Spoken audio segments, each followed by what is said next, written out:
Hey, so reading this verse in Second Corinthians 4:7, it talks about how we are like jars of clay that hold the surpassing glory of God, so that people do not think that it's us who are doing the works, but that it's God.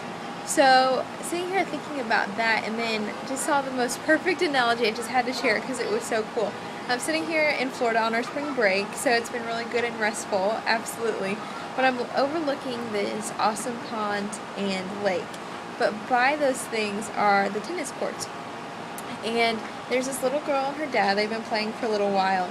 But the little girl, as you can imagine, accidentally takes the tennis ball and throws it over the fence.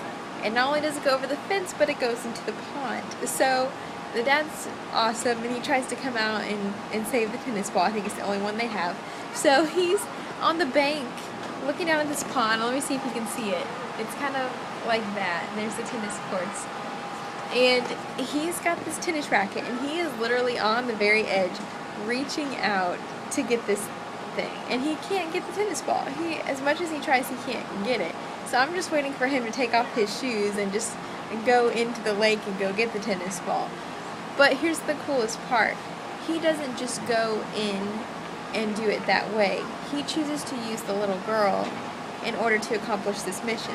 So the little girl comes over, and he kind of just wraps his arms around her and extends her a little bit farther over the lake than what he could even reach.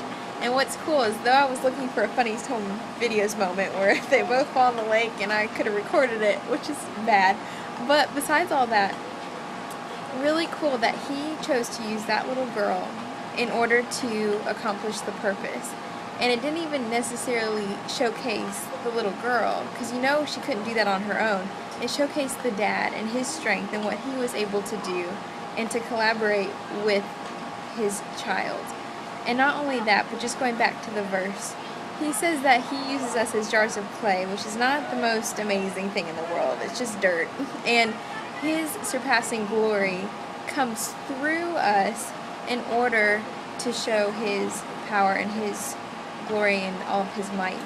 So just remembering through our work weeks that it is not by our power or by our might, but it is by his Spirit, declares the Lord. And that it is nothing that we can do. The problems that we have, the people we're praying for, that we may not be able to reach them on our own, but with the help of the Father, we can do all things through him who gives us strength. So just be encouraged that through this week, as you lift up your requests to God, that there is that good Father who will wrap his arms around you and extend you to the place that you need to be to accomplish the goal that you need to make, because he loves you and because he is a good and faithful Father. So I hope that this is just an encouragement, and it's truly encouraged me this afternoon as I saw this story. So be blessed. Hope you go through your work week and know that your Father is there and that he's good and he loves us so much. So be blessed, and see you all later. Bye.